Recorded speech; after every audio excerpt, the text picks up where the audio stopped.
it's Amanda and I'm coming to you with day 29 of 30 Inks 30 Days. I cannot believe that we are at day 29 of 30 Inks. Like that, we just have one more day after this. I can't believe it. So, as you can see from the title, that what you already know what the ink is, but I just wanted to kind of continue along this earthy path that we've kind of gone on. Here's the splats from Sea Glass. Like, look how pretty these are. This is, I love this combination. Like I said, it just makes me feel comfortable and calm.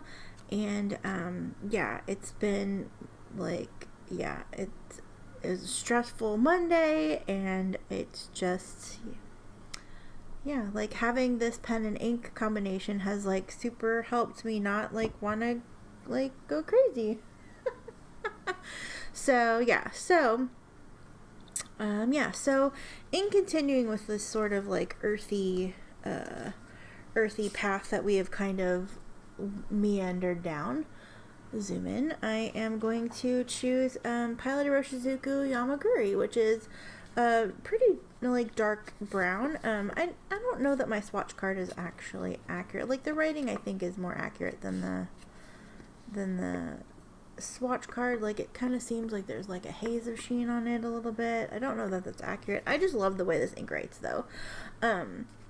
If you've seen any of my previous videos, I have mentioned in the past that I really enjoy when I use a flashy pen such as my Vanishing Point Rod & Galaxy with a more subdued ink, and this combination is actually what started that. I zoomed in. I forgot. This combination is actually kind of what started that. The sample that I had when I got this pen in was like this was at what was at my desk, and I just decided that I was gonna try it. And it's a dark brown, so it's something different than like black. So I just fell in love with it. Brown is not a color that I typically see myself gravitating towards, especially like in ink, even like in gel pens and markers. Like, brown is not a color that I usually go for, but when I tried this one, it just really spoke to me. So now I have a bottle of it and can do it on 30 Inks 30 Days. That's what it looks like in the cap. It's just really nice. So I'm going to go ahead and fill my pen, because I did not do it beforehand. I had to clean it out, but I didn't fill it, so we're just going to go ahead and do this. I have a Con 50 on this one, so my ink fills a little better than the Con 40. That's how it looks like on the nib, which I will wipe down. Again, I have a medium nib unit on this one. Most of my vanishing points are medium. I have one nib unit that is a fine, and that is currently on my Decima.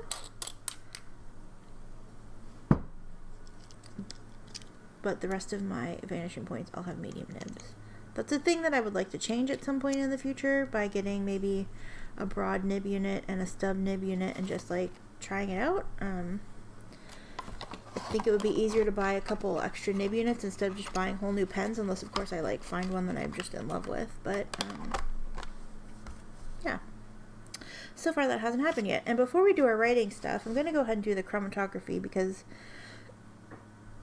I am prepared and have remembered to do it earlier in the process, and maybe we'll be able to see a dried version. This is actually what Sea Glass looks like. We got some, I said watermelon, but we got some blue popping out, so it's very pretty. So cool. And we'll just get our strip ready, and we'll do this thing. I guess it doesn't matter. So do.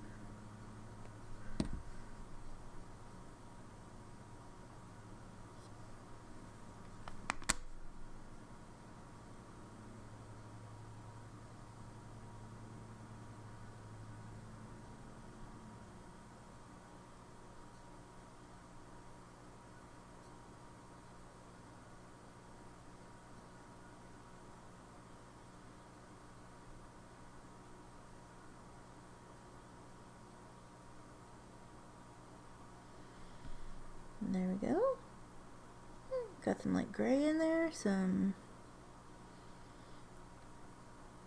like magenta-y bits in there. You can see it's still going.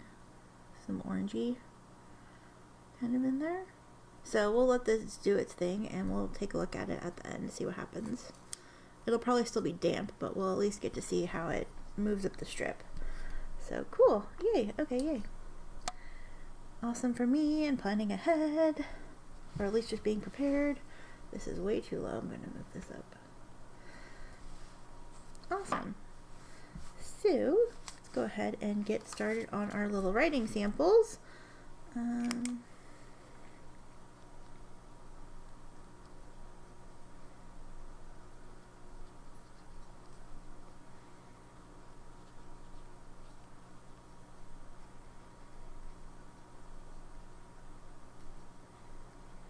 Another reason I chose this ink is I have some, for today, is I have some work training things that I have to do. And I've said before, I don't really need to like have a professional pen or ink combination for most of my stuff at work. And even in this case, I'm just going to be taking notes and stuff. But I just feel like having a little more subdued and professional looking ink. I think Yama-guri translates to, I thought it said on here, but I think it's like something like chestnut or something, or maybe I'm getting that mixed up with the other one, with the other Iroshizuku brown. I forget the name of it off the top of my head at the moment. I don't have that one, so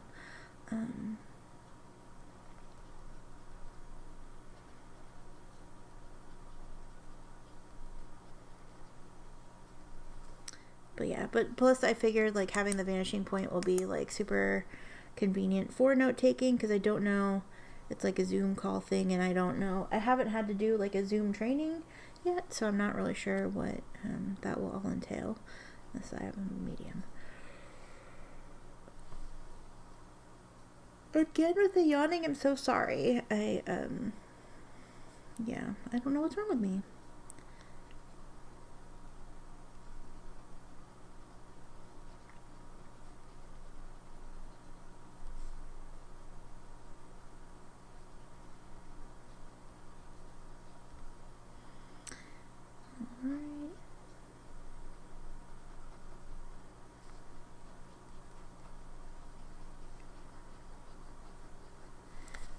Some decent shading.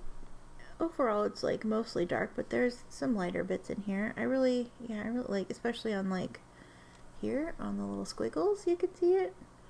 Even in the words, like over. I don't know if my lighting, because I kind of have like natural light just like bombarding on here, but yeah, it's nice. I like it. Like I said, I know it's not like a very exciting ink in terms of like color or anything, but I dig it. And this is all about me. I mean, it's not all about me, but it's, as I sang before, it's my channel and I'll ink what I want to.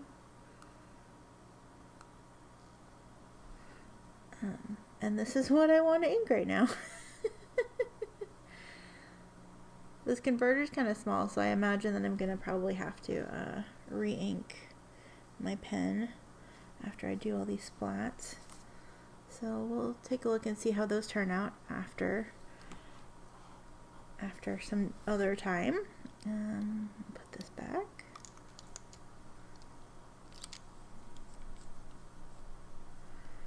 And we will get on with the second portion.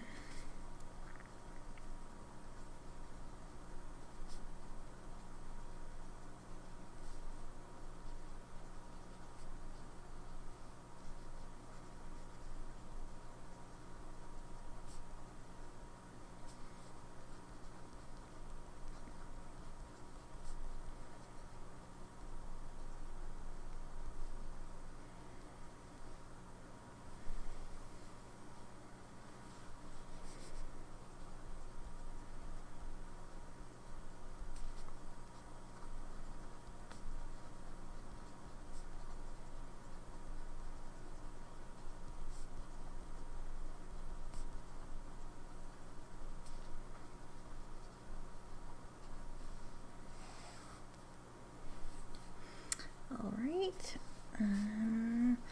So basically, the reason I purchased this ink is because I tried a sample of it.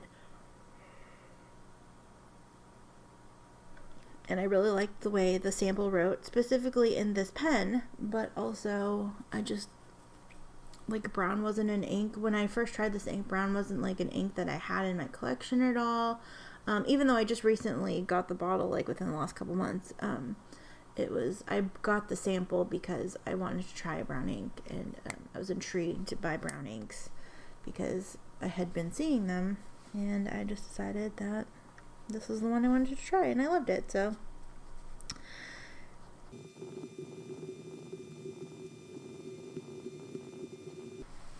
Okay. I purchased this bottle of ink fairly recently. However, I fell in love with this ink a long time ago after trying a sample. The sample is specifically what started my love of putting earthy, subdued inks into such a flashy, pretty pen. I also love putting like yellowy greens in here because like this has a lot of like purple and like teal and pink. Like the colors in this pen don't really seem like they would, like if I were gonna matchy I wouldn't put those colors in this pen, and this is a pen that I don't usually try to go matchy. Like every once in a while I'll put a black ink in here or something like that. I mean, I'll put whatever ink I want in it, but it's not one that I'm like, oh, what colors are in this pen. It's not like a TWSBI Eco where I don't always have to match the ink, but usually my first inclination is to get like a matching ink. Like, oh, it's green, put a green in it. Sometimes I mix it up and put like a yellow in it or whatever. Actually, my favorite ink to have in this particular pen is Diamond Shimmertastic Golden Ivy.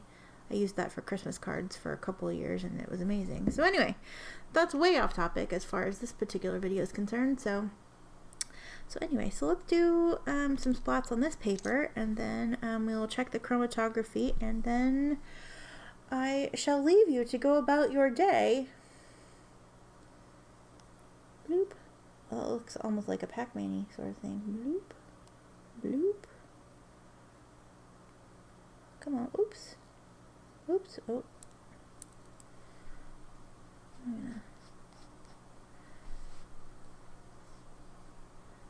This particular like nib unit doesn't really lend itself to drawing the ink out, but it's fine. There.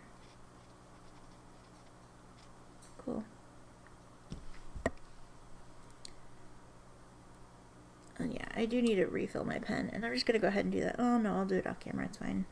You already watched me fill the pen once, you don't need to see me do it again.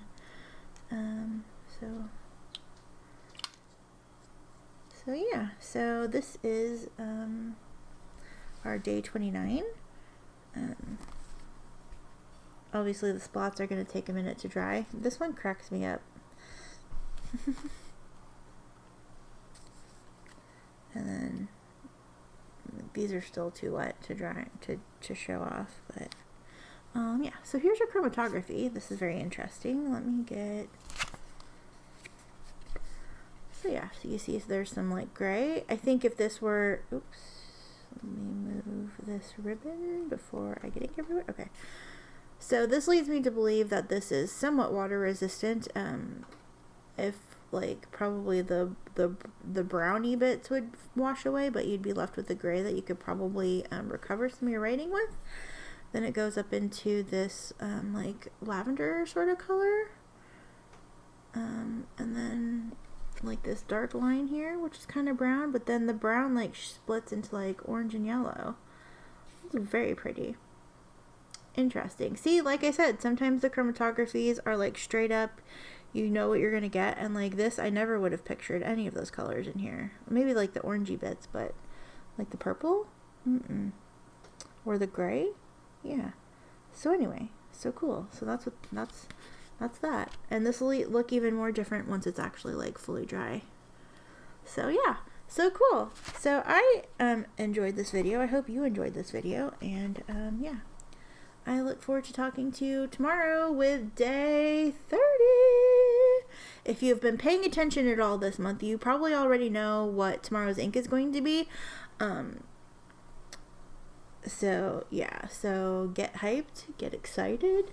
The rules for the contest will be posted. We'll go through and see all of our inks from this month. It's gonna be a good time, I think. Well, I mean, I'm gonna have a good time. I don't know if you'll have a good time. Hopefully you'll have a good time. You've all been here having a good time, so hopefully tomorrow will be a good time too.